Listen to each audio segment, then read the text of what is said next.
Muchas gracias. Buenas tardes con todos. Hoy voy a hablar sobre la doctora Eliana Castañeda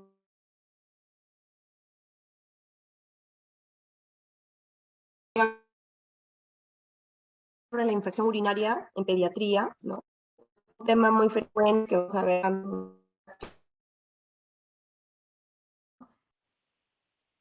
Y la agenda de hoy va a ser etiología del factor de riesgo, cómo se diagnostica, cuáles son los criterios.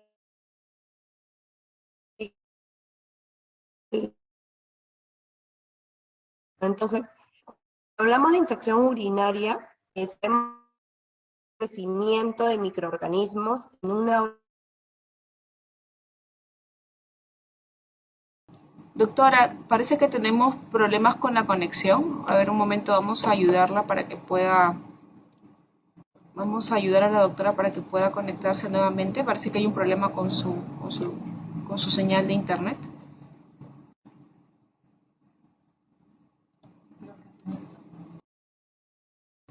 Doctora, parece que tuvimos un problemita A ver, con su ahora conexión. Sí, le escuchamos. A ver, doctora, creo que... estoy un poquito afónica, pero no sé si me escuchan. No, creo que se entrecortaba la señal. Ah, ya, ya. Ahí me escuchan bien, no sé. O de repente voy a sacar mi cámara. A veces así. Ahora, Sí, lo escuchamos bien, doctora. ya. Entonces, como les comentaba, la infección urinaria no es el crecimiento de microorganismos en una orina recogida de forma estéril en un paciente que tiene síntomas clínicos, ¿no? ¿Por qué es importante detectar una infección urinaria? Porque nos va a permitir prevenir lo que son cicatrices en los riñones, que el paciente tenga hipertensión y una enfermedad renal crónica terminal. Entonces, la primera causa de enfermedad renal crónica que va a llevar a un niño a trasplante renal en la edad pediátrica justamente son estas malformaciones estructurales, tanto de los riñones como de la vía urinaria. Y la primera presentación es la infección urinaria, por eso es importante, para evitar que el niño llegue a enfermedad renal crónica y posteriormente tenga que trasplantarse. Entonces, para hablar de la clasificación de infección urinaria, hay diferentes maneras de clasificarla. Uno es según los síntomas. Si el paciente tiene síntomas, vamos a llamarla infección urinaria sintomática. Si, es, si no tiene síntomas, es asintomática. Si una infección urinaria va con fiebre, ya vamos a llamar una infección urinaria alta, pielonefritis. Si no tiene fiebre y son síntomas bajos, la vamos a catalogar como cistitis. Cuando hablamos de también lo dividimos cuando es una primera infección urinaria o cuando ya es una infección urinaria recurrente, ¿no? Cuando llamamos infección urinaria recurrente, cuando ya tiene más de 3 infecciones urinarias bajas o más de 2 altas o más de una alta más una baja en un año, ¿no? O también es frecuente recordarlo cuando es más de 2 en menos de 6 meses o más de 3 en un año, ¿no? También vamos a llamar cuando una infección urinaria está complicada o no complicada. ¿Y cuándo vamos a llamar complicada? Cuando ya esta es una forma atípica. ¿Y cuándo la llamamos atípica? Cuando notamos que tiene una infección urinaria y la creatinina se ha elevado, cuando ya le estamos dando tratamiento y no mejora en 48 a 72 horas, cuando está acompañada de sepsis, de alguna masa abdominal, de oliguria, o cuando el urocultivo es un germen diferente al Escherichia coli. Entonces, es diferentes maneras de clasificar la infección urinaria. En cuanto a la epidemiología, se dice que en los menores de 2 años, menores de 6 meses, lo más frecuente son los niños, ¿no? Generalmente los que no se han circuncidado, ¿no?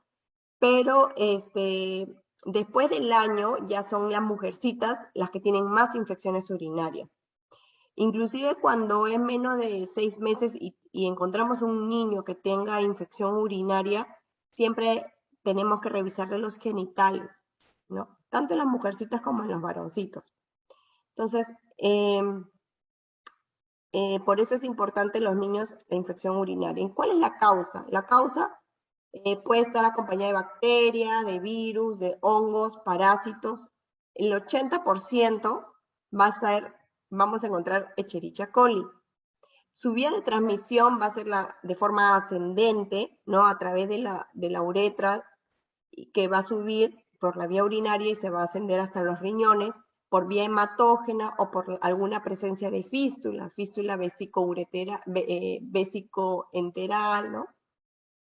¿Y por qué va a ocasionar toda esta infección urinaria? Porque vamos a encontrar un desequilibrio entre la virulencia del germen y los factores de defensa del huésped.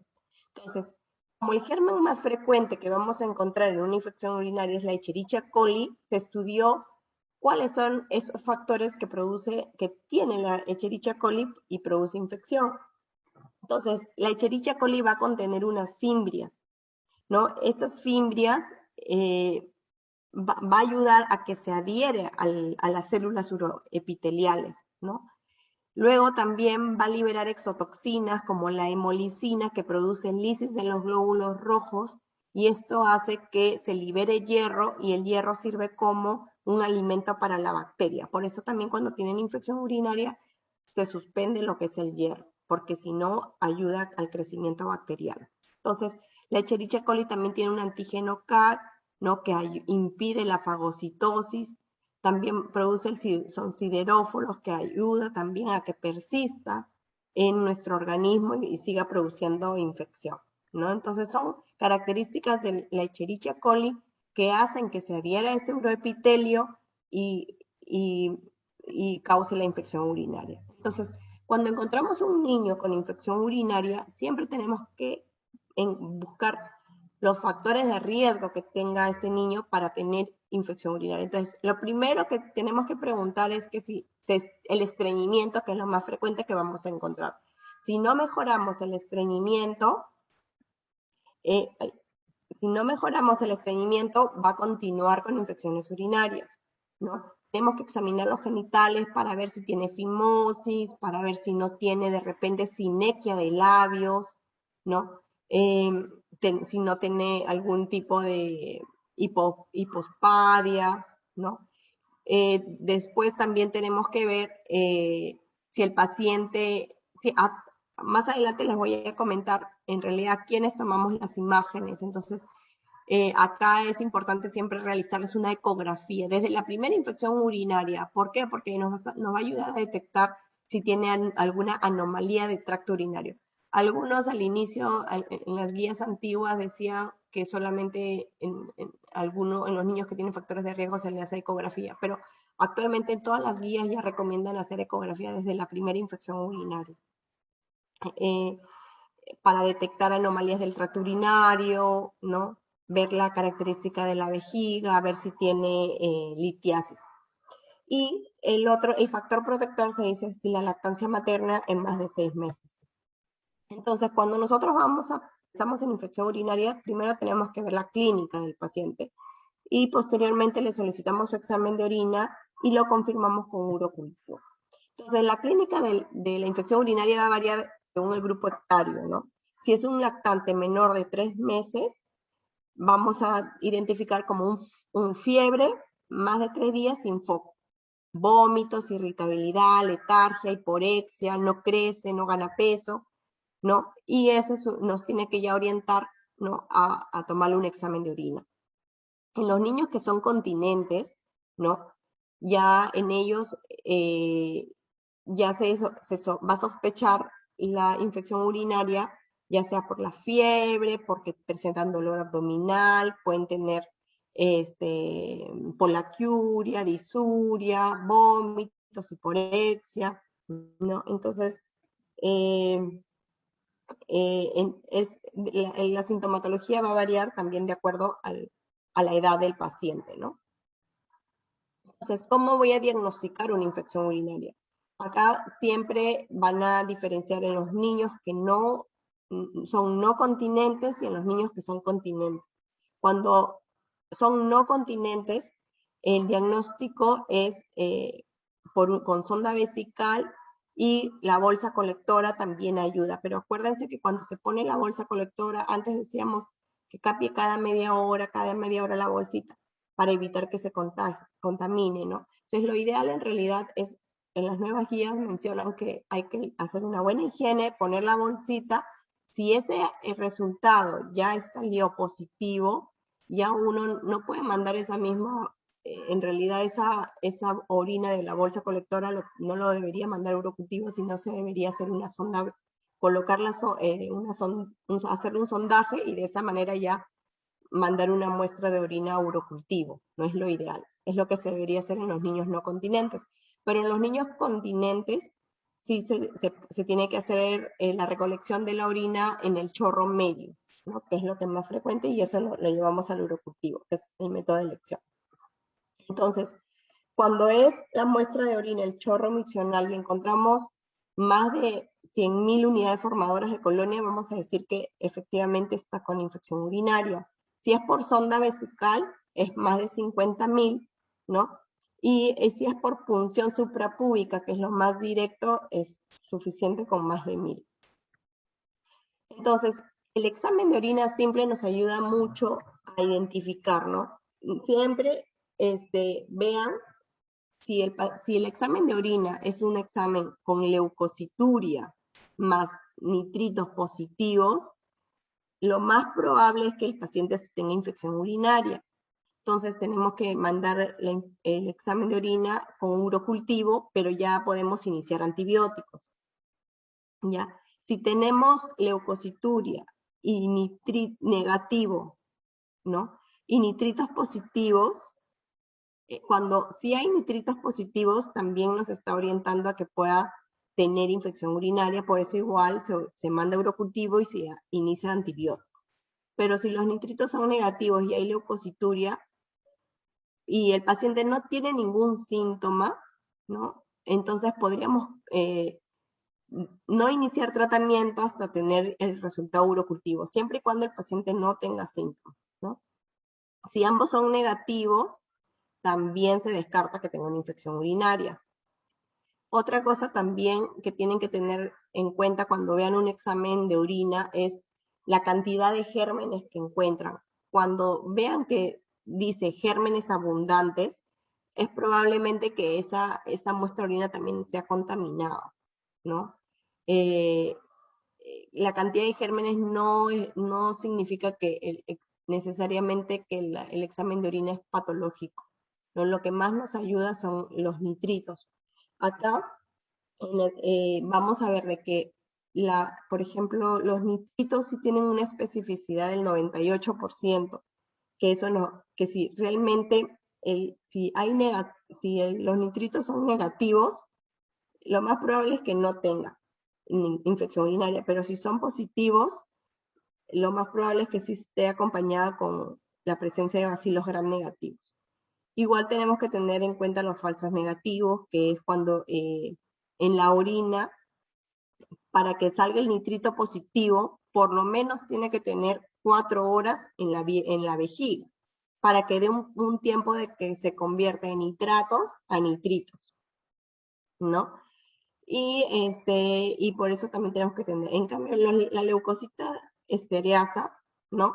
Tiene una especificidad del 78%, entonces puede ser una sugestión de infección urinaria, ¿no? Pero si ya los dos son positivos, la leucocita estereasa con los nitritos positivos, entonces eso aumenta ya la probabilidad de un verdadero positivo, ¿no? Entonces, la bacteriuria también tiene una especificidad del 83%, la piuria es una especificidad del 81%, ¿no? Y lo que más tenemos que tener en cuenta entonces, acuérdense que son los nitritos positivos y los leucocitos esterasa positivos. Si encontramos solo leucocitos esterasa positivos y el paciente no tiene clínica, mejor esperamos el urocultivo, ¿ya? Va a depender siempre, acuérdense, de la clínica del paciente, ¿no? Entonces, por ejemplo, a veces tenemos bastantes niños con vejigas neurogénicas que se hacen cateterismo, entonces en ellos también generalmente nos pasa que encontramos mucha bacteriuria asintomáticos, ellos están normal, pero siempre se les encuentran gérmenes. germen por lo mismo que por la misma vejiga neurogénica que tiene.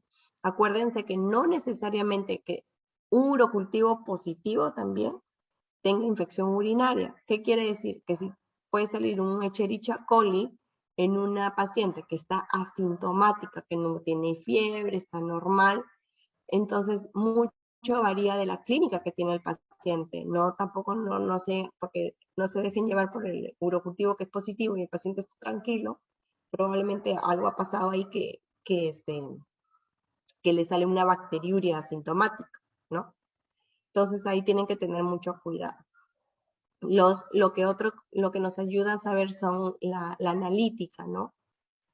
Entonces, si el paciente solo tiene fiebre o si solo tiene dolor lumbar, eso es caso poder discriminativo, ¿no? No me va a ayudar mucho. Si tiene leucocitosis con neutrofilia, ¿no?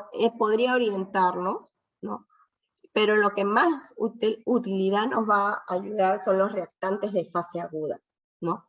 La proteína, encontrar una PCR más de 20 es más sensible, una procalcitonina en más de 0.5 tiene más especificidad frente a la proteína C reactiva, pero menor sensibilidad, ¿no?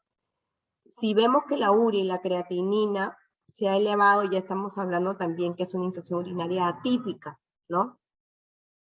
Entonces, y la urea y la creatinina nos va a ayudar a saber qué antibiótico vamos a usar, ¿no? Acuérdense que si vemos que la creatinina está aumentada y tiene una infección urinaria, lo primero que vamos a evitar son los aminoglucósidos y vamos a preferir una cefalosporina de tercera generación. Entonces, por eso es importante también que si tiene una infección urinaria alta, solicitar aparte el hemograma y el PCR, una uricreatinina para ver que por lo menos la función renal esté normal y podríamos iniciar la amicacina si la función renal está normal, ¿no? Entonces, eh, existen diferentes guías, ¿no? La NICE, que es la National Institute for Health and Care Excellence, la Academia Americana de Pediatría, la Sociedad de Canadá, ¿no? La Europea, la Sociedad de Urología. Entonces, estas diferentes guías también lo que han hecho es ver cuándo es importante solicitar una cistografía, una ecografía y un estudio de medicina nuclear, ¿no? Entonces, aquí casi la mayoría de guías concluyen que en todo paciente o niño que tenga una primera infección urinaria siempre hay que tomarle una ecografía, ¿no? Una ecografía renal y de vías urinarias a todos los niños. Si el niño tiene una infección urinaria recurrente o una infección urinaria atípica, ¿no? Con más razón de que tiene que tener su ecografía renal para ver que no tenga ninguna malformación estructural. ¿A quién le vamos a tomar una cistografía? ¿No? Cistografía es un procedimiento donde uno coloca una sonda vesical por la uretra del paciente y se le coloca un contraste, ¿no? Se toma una radiografía de abdomen simple primero y luego se le toma ya varias radiografías en movimiento y esta cistografía lo que va a ayudarnos es a descartar un reflujo vésico-ureteral, ¿no? Entonces, acuérdense que cuando uno indica la cistografía, el paciente, uno no necesita estar en ayunas, más bien, el paciente necesita estar bien hidratado, que tome bastante líquido, agua, para que cuando ya coloque el contraste, no ayude a verse mejor las imágenes, ¿no? En la cistografía, lo primero que nos va a ayudar a descartar es reflujo vesicoureteral. ¿Y a quién le pedimos estudios de medicina nuclear? Hay dos tipos, la gammagrafía renal y el radiorenograma. Entonces, la gammagrafía renal nos ayuda a saber cuál es la función renal exacta de cada riñón, nos ayuda a ver, a descartar si existe alguna cicatriz renal. Pero estas gammagrafías, el DMCA, se pide para descartar cicatriz, se pide a los 6 meses de haber tenido esa infección urinaria, no se pide inmediatamente. Y lo otro es que a veces el paciente tiene fiebre persistente, y sí podríamos pedir una gamografía para ver si capta contraste y tiene un absceso, ¿no? Entonces, esa es la gamografía es en la parte aguda, que generalmente no lo hacemos, ¿no? A menos que presenta eso de fiebre persistente. Y sí lo hacemos para descartar la cicatriz a los 6 meses después de haber tenido la infección urinaria. ¿Y a quién le hacemos esta gamografía? A los pacientes que hayan tenido infecciones urinarias recurrentes y las infecciones urinarias atípicas, ¿no? Que tengan alguna ecografía anormal, que tengan reflujo, ¿no? Grado 3, grado 4, básicamente, ¿para qué es la gamografía? Para descartar cicatriz.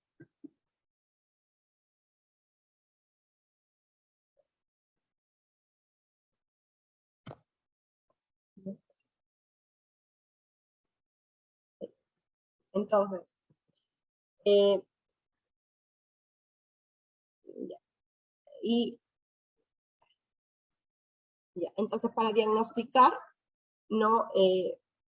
Después de una infección urinaria, como les mencioné, si es febril, a todas las hacemos ecografía. Si está alterado, la ecografía tenemos que ver si es ITU recurrente, atípica, si sospechamos de un daño renal, le hacemos la cistografía para descartar el reflujo y la gamografía para descartar cicatriz renal, ¿no? Y si esto está alterado, ya tenemos que hacerle un seguimiento como una nefropatía cicatrizal o una nefropatía por reflujo vesíco-ureteral. Cuando ya el paciente tiene una alteración, una cicatriz en los riñones o un reflujo vesíco-ureteral, ya este paciente automáticamente es catalogado como un paciente con enfermedad renal crónica, ya porque tiene una alteración estructural, así la función renal esté normal. Entonces, este paciente sí o sí tiene que tener un seguimiento por nefrología pediátrica, ¿no? Y luego, bueno, si el paciente no tiene, si no tiene fiebres, ¿no? Ya se le corrigió, sin control micción, no tiene típicos, igual se hace la ecografía renal para ver que no tenga ninguna alteración estructural. Si está normal, se hace un seguimiento clínico, pero si está alterado, también tenemos que ver la función renal, ¿no? En la orina, una de las causas también de infección urinaria es la hipercalciuria. Entonces, es algo que también tenemos que ya valorar cómo está la función renal en la orina para descartar que no esté perdiendo algunos calcio en la orina y eso sea motivo de infección urinaria.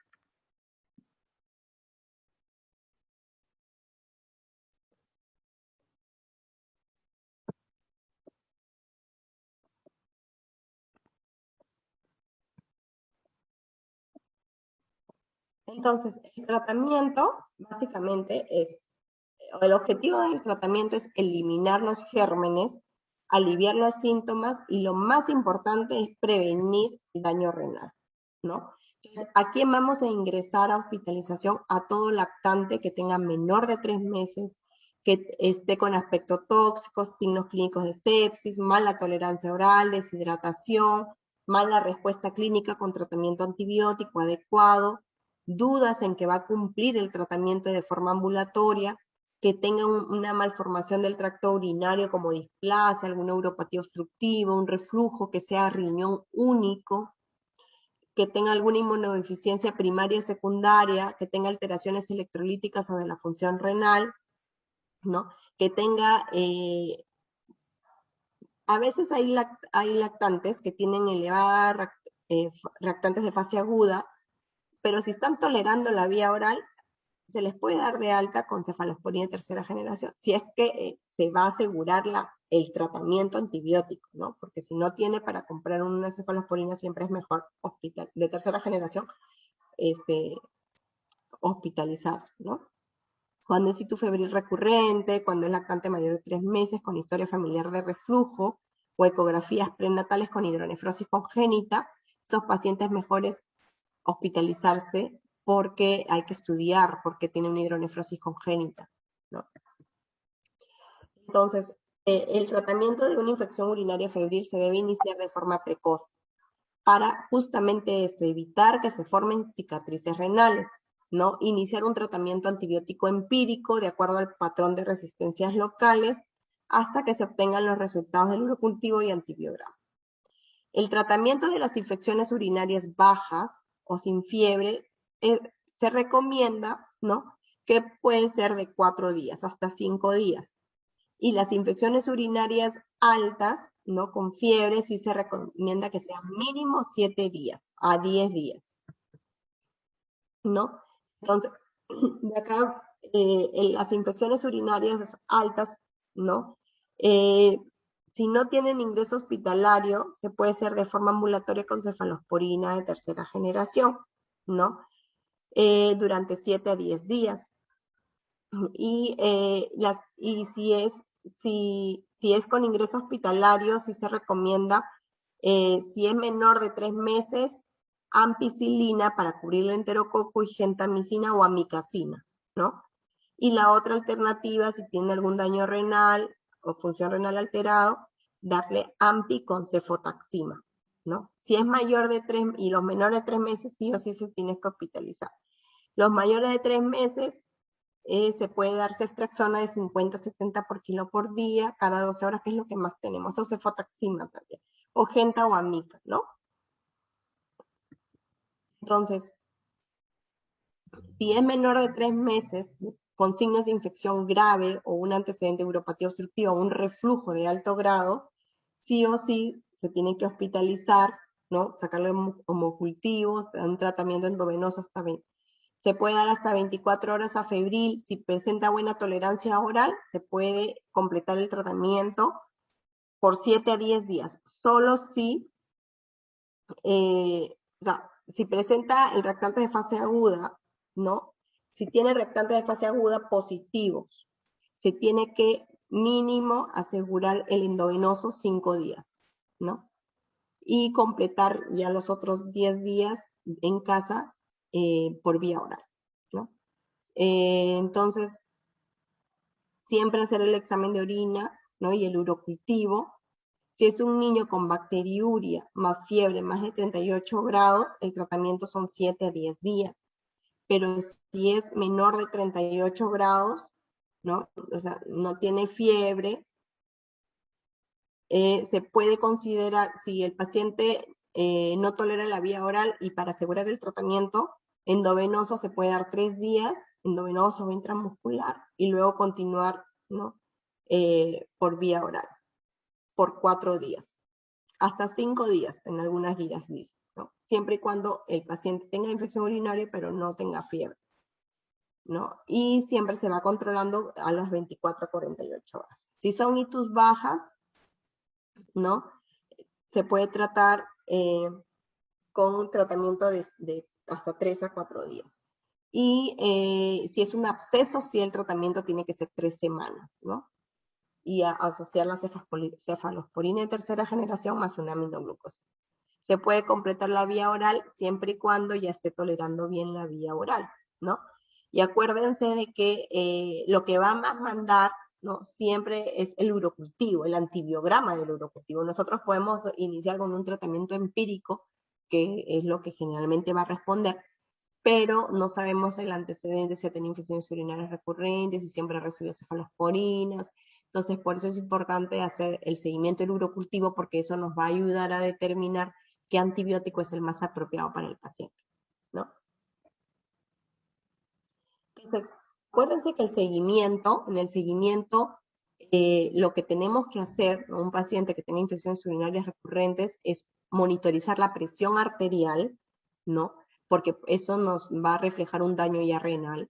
La proteinuria, buscar, ver que no esté haciendo proteinurias, que no haya, siempre un examen de orina alterado puede acompañarse de proteinuria, ¿no? Porque hay una inflamación a nivel de los glomérulos. Pero una vez ya que no tenga infección urinaria, ya no debería tener el paciente proteína. Y la osmolaridad urinaria nos ayuda también a ver cómo va la función renal, ¿no? Si vemos que tiene una densidad muy baja, que no, el paciente no está concentrando, la osmolaridad urinaria máxima es muy baja, también es un signo indirecto de que hay un daño renal.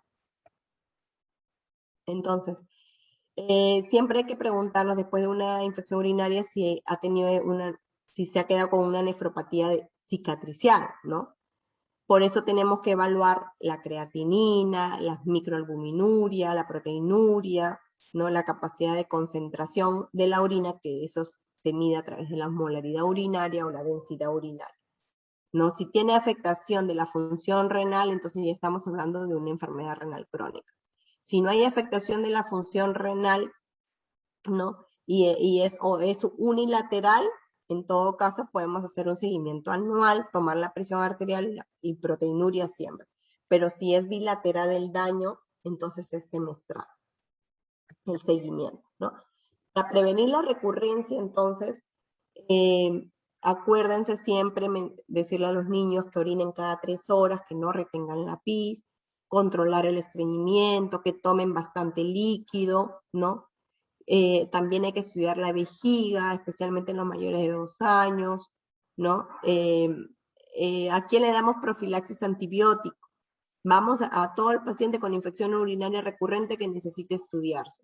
A todo paciente que hayamos detectado un reflujo vesicureteral dilatado, dilatación de la vía urinaria con una sospecha de obstrucción, tenemos que darle profilaxis antibiótica para evitar que haga más infecciones. Toda infección urinaria menor de 1 año hasta completar estudios, cuando tiene un sondaje permanente porque es un cuerpo extraño también, ¿no? A los que van a recibir la cistografía miccional, les van a realizar la cistografía miccional, también se tiene que hacer con una indicación de profilaxis para evitar que haga infección post procedimiento, ¿no? La profilaxis suele ser mínima de 6 meses. No hay evidencia de que que haya vacunas, que eviten la infección urinaria. Hablaban también antes de los probióticos, pero tampoco no hay mucha evidencia con eso, ¿no? Entonces, una vez que tengamos una infección urinaria alta, acuérdense que el tratamiento es 10 días. Si es complicado o atípica, son 14 días y también recurrente. Si es una baja, podemos darle tratamiento solo 5 días.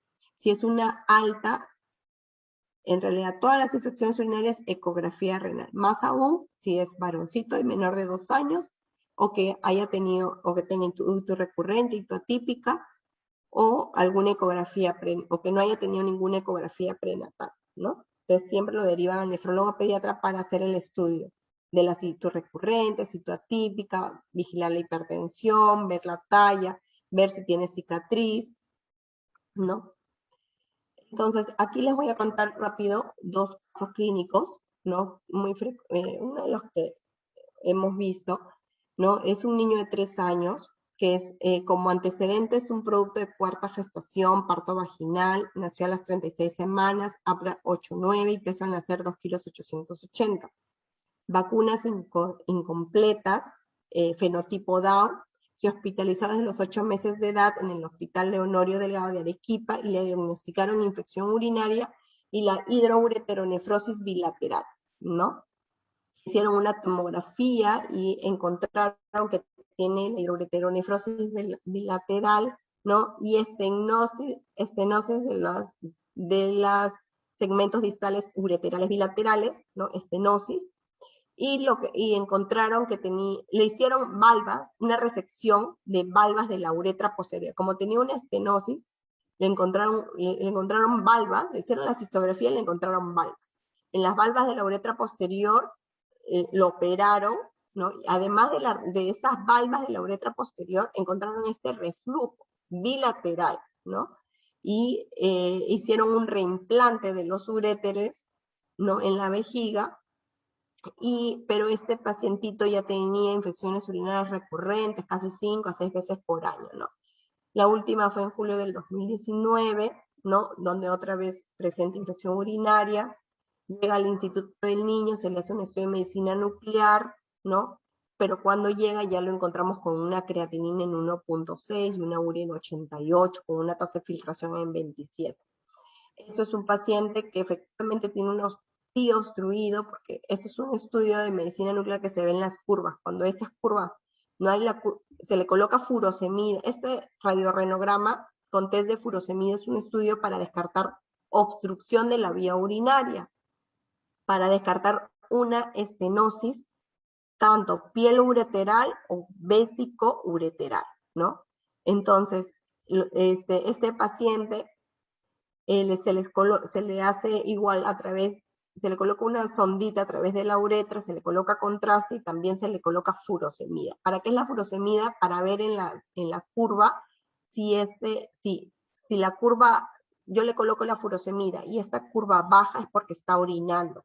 Pero si esta curva se mantiene arriba es porque no está haciendo efecto la furosemida, no está haciendo que orine y nos está indicando que hay una obstrucción nuevamente de la vía urinaria. Entonces, más o menos los pasos son así. El paciente que tiene infección urinaria recurrente, lo primero que hay que hacer es una cistografía. ¿Para qué es la cistografía? Para descartar que no tenga reflujo.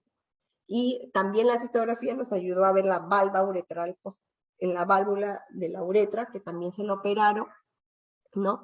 Y el estudio de medicina nuclear ayuda para ver que si ese caminito, toda esa vía urinaria está dilatada, tenemos que pensar que también no haya una estenosis a nivel de la vésico ureteral. Entonces, al poner el diurético, hace que que en las curvas no se vea un descenso y confirme la obstrucción, ¿no? Entonces, cuando ya los urólogos tienen que nuevamente entrar.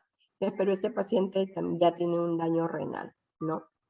El segundo caso es un pacientito que es producto de tercera gestación, no tenía patologías durante el embarazo, pesó al nacer 2,8 kilos, y desde los 6 años también tuvo infecciones urinarias recurrentes.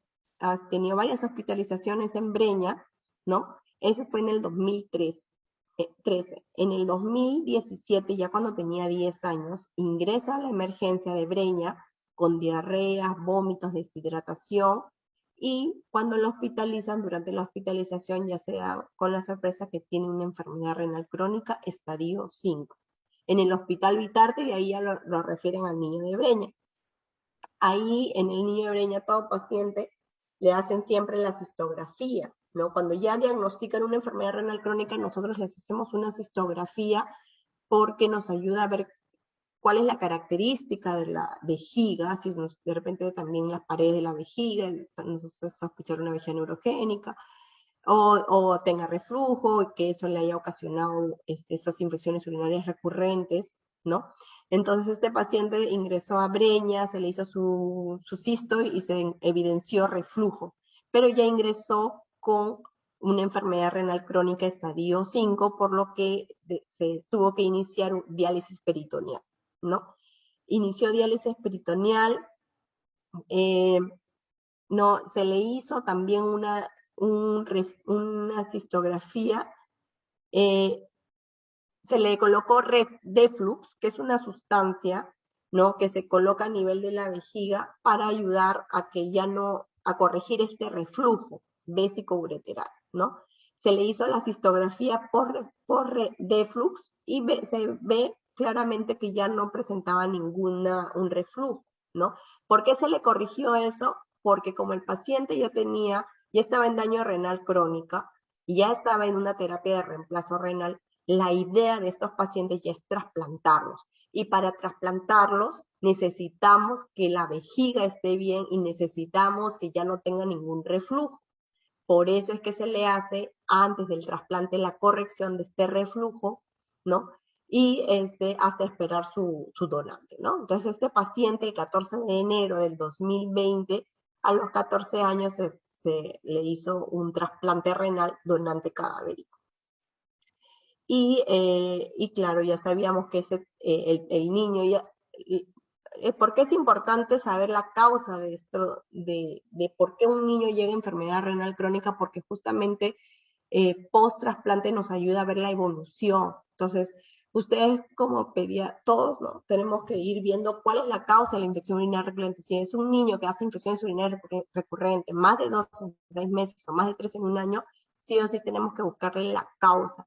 Y lo primero que hay que hacer, siempre que tenga su ecografía para ver que no tenga ninguna malformación, ver todos los factores de riesgo y si todo está bien, hacerle la cistografía para descartar el reflujo. Si no tiene reflujo, tenemos que hacer el siguiente paso, un estudio de medicina nuclear para ver que no tenga una obstrucción, ¿no? En la vía urinaria. Entonces, este niño tiene antecedentes de trasplante renal donante cadavérico, se trasplantó el 14 de enero y en octubre, 9 meses después, llega al Instituto del Niño, ¿no?, de San Borja por vómitos y fiebre y porexia, ¿no? Y le hacemos un examen de orina y se le diagnostica infección urinaria. Entonces, estas imágenes que ustedes ven fue la del 4 de enero del 2020, antes de trasplantarse, donde no evidenciamos reflujo porque ya se le había corregido, ¿no?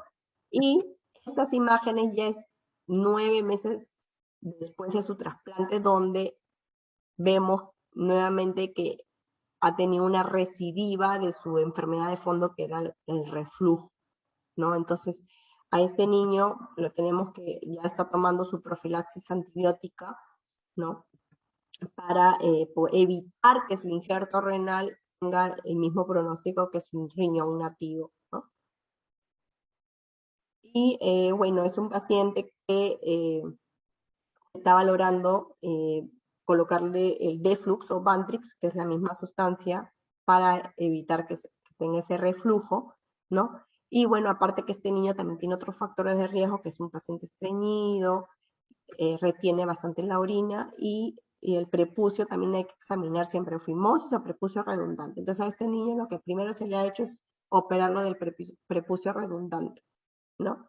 Y bueno, lo seguimos viendo en la consulta ambulatoria, ¿no? Vigilando. Entonces, como conclusión, la infección urinaria es una infección prioritariamente bacteriana, es muy frecuente en la infancia, ¿no? La relación entre una ictus febril y la enfermedad renal crónica se produce generalmente porque hay una alteración estructural de los riñones, ¿no? Entonces, por eso es la ecografía. El diagnóstico se hace con la clínica, se confirma con el urocultivo, los reactantes de fase aguda, ¿no? Se inicia un tratamiento empírico, ¿no? Lo más pronto posible, porque mientras más nos retrasemos, tiene mucho riesgo que haga una cicatriz renal. Si está tolerando, se puede hacer por vía oral, ¿no? Excepto en menores de 3 meses, que sí o sí se tiene que hospitalizar. El estudio radiológico, ¿no? Lo primero, a todos se les hace ecografía, ¿no? Básico, y la gammagrafía y la cisto va a depender de que si son hitos recurrentes o hitos atípicos. Y la prevención es fundamentalmente medidas higiénicas, ¿no? Evitar el estreñimiento, ver cómo está su control de disfunción vesical, ¿no? Y básicamente son esas medidas higiénicas que uno tiene que evitar. Este es el equipo que actualmente está trabajando en el instituto y bueno, siempre vamos a estar para cualquier ayuda, ¿no? Consejos que necesiten con los pacientes. Siempre vamos a estar a su disposición. Gracias. Doctora, muchas gracias por su presentación. Ahí está. Ahora sí la podemos observar. Doctora, ¿tenemos algunas preguntas? A ver, Gabriela nos pregunta ¿cuál es la especificidad de la esteriasa leucocitaria para el diagnóstico de las infecciones urinarias? Sí, la especificidad leucocitaria es muy baja, 70%. Por eso es que no deberíamos confiar con la esteriasa leucocitaria cuando salga positivo, más de los Doctora, nitritos. más son los nitritos, más Ujú. específicos. También entiendo que eso depende del momento de recolección de la muestra, ¿verdad, doctora? Sí, tiene que tener por lo menos 4 horas en la vejiga. Por eso que es importante la orina de la mañana. Exacto, exacto. Doctora, Deris Toledo pregunta, ¿cuál es la otra opción del tratamiento, o sea, en antibióticos orales para pielonefritis, además de las cefalosporinas de tercera generación? Entiendo que se refiere, ¿cuál es el tratamiento de elección, además de las cefalosporinas de tercera generación, para el tratamiento ambulatorio, ¿no? Sí, puedes usar mejor las de segunda generación, como cefuroxima, porque las de primera no ayudan mucho, no penetra mucho el parénquima renal. Entonces es más cefuroxima, ¿no?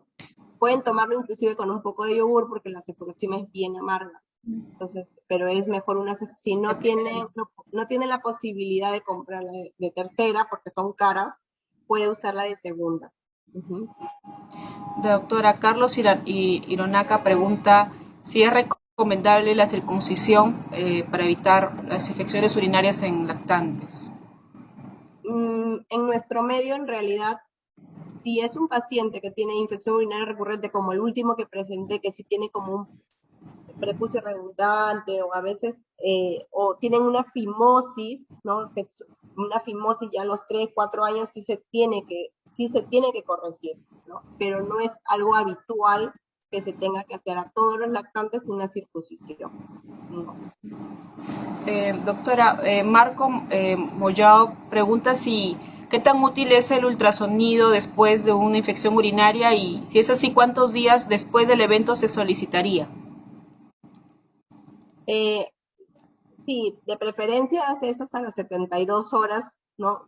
Si bien es cierto, una ecografía en plena infección urinaria lo que nos va a ayudar a saber es si tiene alguna malformación estructural y que tenga alguna causa de infección urinaria.